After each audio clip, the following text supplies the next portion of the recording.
Congratulations Thank you. on this wonderful project. How did you get involved with this?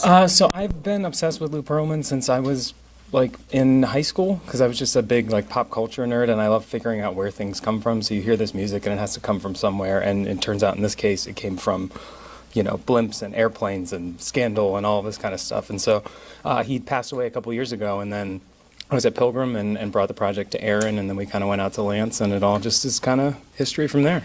High school, but a lot of people don't even, they know all the boy band members.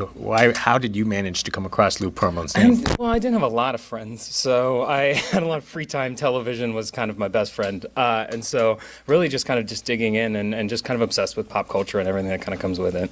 So what was your initial research into Lou Pearlman that you knew of? I just kind of knew everything about it, just kind of that he like came from blimps, and it all kind of stems from like he had the McDonald's blimp and the MetLife blimp, and that kind of paid for boy bands, and then just to kind of realize that like LFO and O-Town and NSYNC everyone is kind of just connected by this like one man. I thought was really, really fascinating. So when you progressed with this production, you came up with more research on yourself onto Lou Pearlman. Mm-hmm. What was the greatest thing that you discovered?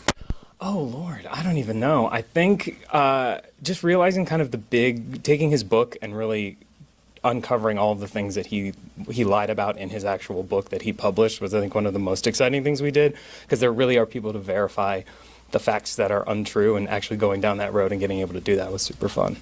So when Lance Bass came on board, that must have been perfect Lee for you. It was great. It was great. Lance had I think a ton of information, and again, Lance, everybody trusts Lance. Lance is such a stand-up guy, and so being able to open those doors for us and get people to trust us, even down to the Ponzi scheme victims, these old retirees in Florida, knowing that Lance Bass was involved, kind of helped them, gave them the confidence to help them tell their story.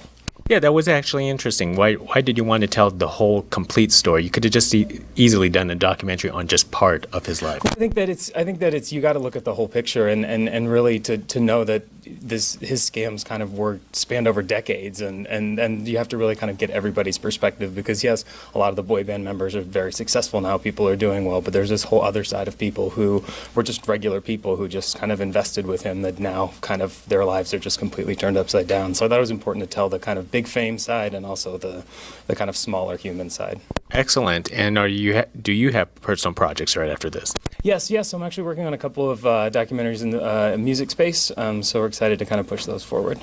And one last thing, since you're such a boy band fan, who was the person that you were most eager to meet?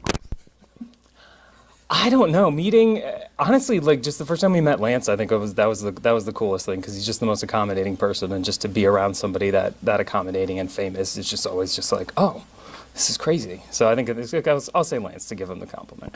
Excellent. Hey, Awesome. thank you very much. Thank you so much. Thank you.